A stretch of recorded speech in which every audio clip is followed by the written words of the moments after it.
Welcome to your friendly neighborhood historian, where we discuss just enough history to inform, intrigue, and entertain. I'm Bill Petro.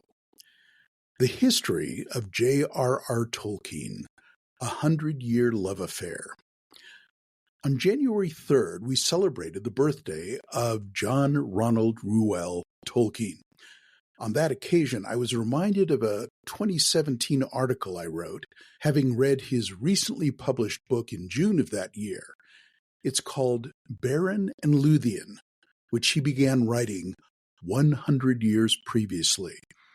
His youngest son and literary executor, Christopher Tolkien, had been publishing his father's unfinished works for over 40 years, starting in 1977 with The Silmarillion, the prequel to The Lord of the Rings. Indeed, Christopher published more of his father's books after his father's death in 1973 than his father brought to printed form while he was alive. The following year, Christopher published one more book before he died, The Fall of Gondolin. But the 2017 Beren and Luthien is Tolkien's most beloved romance. Tolkien's epic fantasy of Middle-earth was not the first fantasy book published, but it launched a popular resurgence of the literary genre that is called high fantasy. The story of Beren and Luthien echoes Tolkien's own romance with his wife Edith. One of the earliest tales in the Middle-earth legendarium of Beren and Luthien tells of two star-crossed lovers. So too were Tolkien and Edith. When Tolkien moved into a boarding house in Birmingham, where Edith lived, he was 16. She was 3 years older. At this time, he was an orphan, but his mother had, before she died, entrusted him and his brother to her parish priest. His guardian, the Catholic priest Father Francis Xavier Morgan, believed that Tolkien's association with Edith was the reason for his poor grades in his exams. So he forbade the boy from meeting or even corresponding with Edith, who was a Protestant, until he was 21 years old. Tolkien reluctantly obeyed his guardian, and on the evening of his 21st birthday, he wrote a letter of proposal to Edith, and they later married. The love of a woman. Over 100 years ago, in 1916, a young second lieutenant Tolkien was serving at the Battle of Somme on the Western Front in France during World War I when he contracted trench fever. Returning to hospital in England in November, he spent a year in convalescence in the Yorkshire countryside, where he spent time with his wife Edith, whom he had married a year before.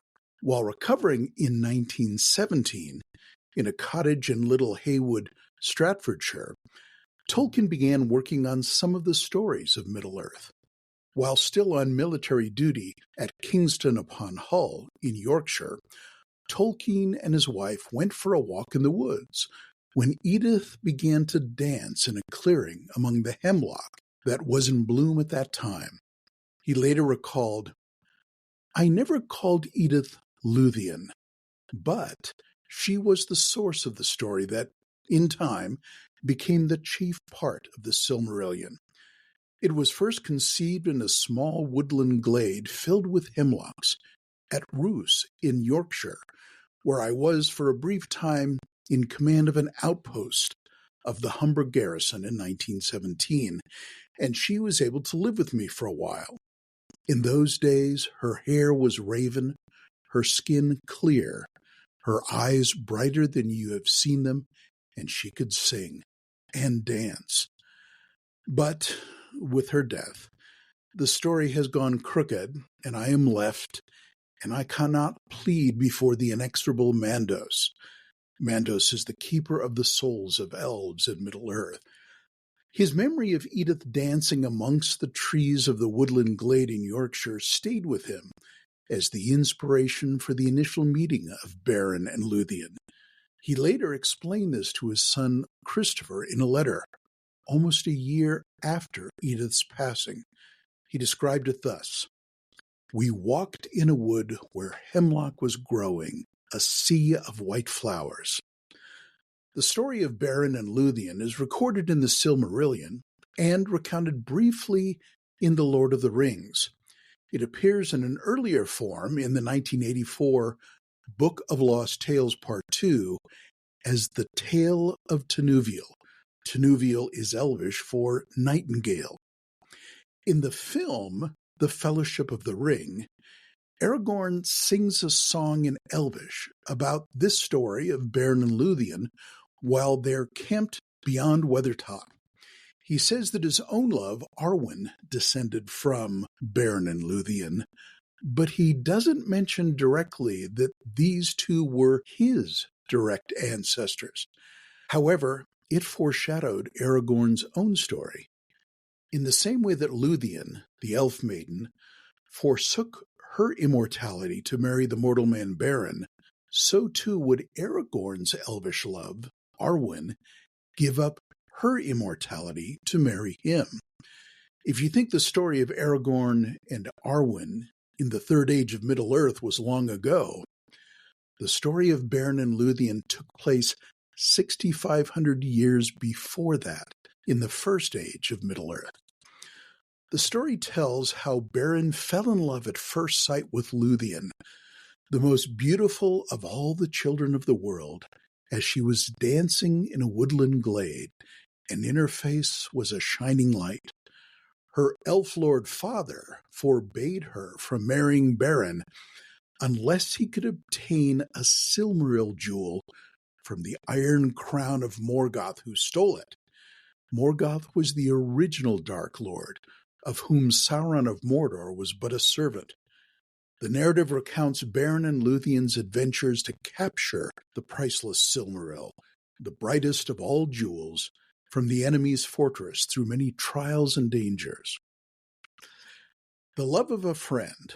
The almost 40-year close friendship between Tolkien and C.S. Lewis is well known, though it wasn't immediate. Lewis had been teaching at Oxford for only a year when he met the older Tolkien, who had already been the chair of Anglo-Saxon. Lewis described Tolkien in his diary after their meeting as a smooth, pale, fluent little chap, no harm in him, only needs a smack or so. Nevertheless, the two discovered their mutual love of myth, especially of true myth. Their friendship extended beyond their professional association. They'd go on long walks together in the hills and talk. Tolkien, raised as a Roman Catholic since his youth, was profoundly Christian in his thinking. Lewis credits Tolkien with his own return to the faith that he'd abandoned in his youth. They talked about their love of fairy tales and faith. A fateful conversation. After a months-long conversation, it was on an early Sunday morning, September 20th, 1931, when three 30-something English professors took a stroll together on Addison's Walk along the River Cherwell on the grounds of Magdalen College at the University of Oxford. First, 32-year-old C.S. Lewis, fellow and tutor of English literature at Magdalen College, Oxford. Second, 39-year-old J.R.R. Tolkien, Rawlinson and Bosworth Professor of Anglo-Saxon at Pembroke College, Oxford. And finally, 35-year-old Hugo Dyson, tutor and lecturer at Reading University. While their conversation began the Saturday evening before, at dinner, it continued late into the night. Tolkien left around 3 a.m., but Lewis and Dyson continued talking until they retired at 4 a.m. The following Tuesday, September 22nd, Lewis recounted the scene to his longtime friend and correspondent, Arthur Greaves. We began on metaphor and myth, interrupted by a rush of wind which came so suddenly on the still warm evening and sent so many leaves pattering down that we thought it was raining. We all held our breath, the two other appreciating the ecstasy of such a thing almost as you would. We continued in my room on Christianity, a good, long, satisfying talk in which I learned a lot. They discussed the difference between love and friendship, then finally drifted back to poetry and books. Later in the letter, discussing the writings of William Morris, who was a 19th century English novelist, poet, and textile designer who had greatly influenced Lewis from his youth, Lewis noted these hauntingly beautiful lands, which somehow never satisfy. This passion to escape from death, plus the certainty that life owes all its charm to mortality, these push you on to the real thing because they fill you with desire and yet prove absolutely clearly that in Morris's world, that desire cannot be satisfied. The following month, October 18th, Lewis wrote to Greaves again about their conversation. Now, what Dyson and Tolkien showed me was this, that if I met the idea of sacrifice in a pagan story, I didn't mind it at all. Again, that if I met the idea of a god sacrificing himself to himself, I liked it very much and was mysteriously moved by it. Again, that the idea of the dying and reviving god, like the Norse god Balder, the Greek god Adonis, the Roman god Bacchus, similarly moved me, provided I met it anywhere except in the Gospels. The reason was that in pagan stories, I was prepared to feel the myth as profound and suggestive of meanings beyond my grasp, even though I could not say in cold prose what it meant. Lewis concluded, now the story of Christ is simply a true myth, a myth working on us in the same way as the others, but with this tremendous difference, that it really happened. The love of other authors. Tolkien was acquainted with several writers during his time at Oxford. They had formed an informal literary discussion group known as the Inklings. They would read their work in progress to each other and obtain criticism and encouragement. It lasted some 2 decades, from the early 1930s until the late 1940s. Among the members were C.S. Lewis, Warren Lewis, Owen Barfield, Hugo Dyson, Charles Williams, Lord David Cecil, Neville Coghill, J.R.R. Tolkien, and his son, Christopher Tolkien himself. Warren Lewis, C.S. Lewis's older brother and also a writer and Inkling, wrote that, properly speaking, it was neither a club nor a literary society, though it partook of the nature of both. There were no rules, officers, agendas, or formal elections. The love of the Inklings. The group met for many years in a back room called the Rabbit Room at the pub The Eagle and Child in Oxford. They'd gather on Tuesdays to share a pint and a reading. It became decades later a tourist destination, or at least a pilgrimage destination. I've been there more than once. Pictures on the walls of the room remind us of the members. Of all the Inklings, it was Lewis, most of all, who greatly encouraged Tolkien on his mythic tales that he'd written primarily for his family and private audiences. The first was an early draft of what would become the cornerstone of Middle-earth, the story of Beren and Luthien. Lewis suggested that Tolkien finish and publish his stories.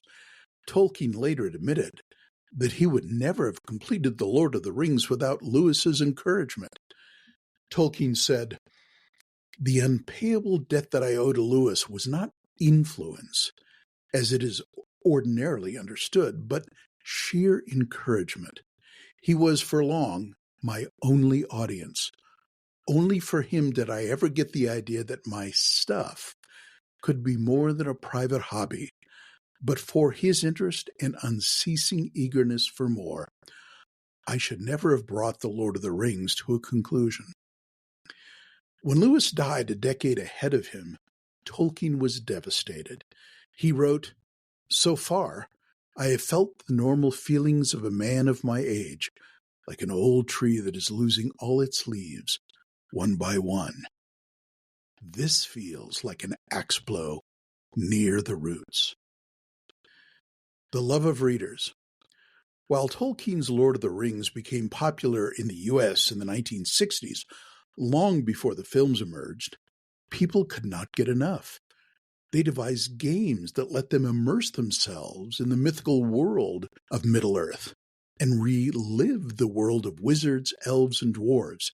It was called Dungeons and Dragons. It spawned many alternatives. Among Tolkien's readers, many writers have publicly shared their admiration of the author and their indebtedness to him. This is reflected in their writings, which show the unmistakable inspiration of Tolkien. Most of the following I've read: Ursula K. Le Guin's Earthsea trilogy, Terry Brooks' The Sword of Shannara, Stephen R. Donaldson, The Chronicles of Thomas Covenant, The Unbeliever, Guy Gabriel Gay's The Fionavar Tapestry.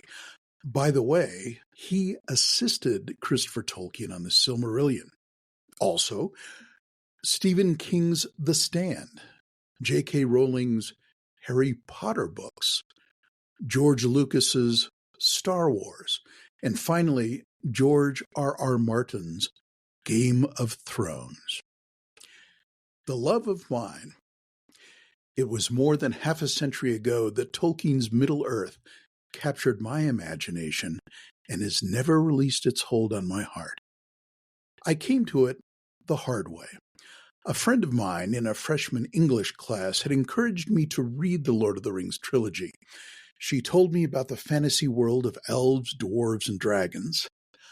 I declined repeatedly, saying, with youthful hubris, that I was interested in more believable themes like science fiction. But she would not let it go. So I bought The Hobbit and the Lord of the Rings trilogy and began to read through them. I was dismayed by the multitude of foreign-sounding names and a fussy hobbit that was irritated by dwarves eating all his cakes. But by the fourth chapter of The Hobbit, I was hooked. I devoured the remaining books, including the appendices.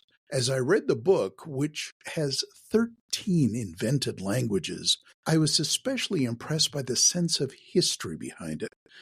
For Tolkien had written it, in part, to explain the history of his invented languages. It hinted at untold origins, backgrounds, and great spiritual powers. I would have to wait years for the publication of the Silmarillion to learn about the beginnings of Middle-earth, the story of creation, and the angelic powers who played a part in it. Though I was studying science, it created a longing in me to understand history. Eventually, I would do my undergraduate and graduate studies in history. The Lord of the Rings trilogy depicted a world as it should be, as indeed it really is, if you have eyes to see the true myth. After you read it, it colors everything you see in the here and now. Each rereading reveals something new because you're at a different stage in your life. It cast its spell on me when I was young and has never let me go. In summary, as I mentioned, the story of Beren and Luthien is the central romantic myth that ties together Tolkien's entire legendarium from first to last.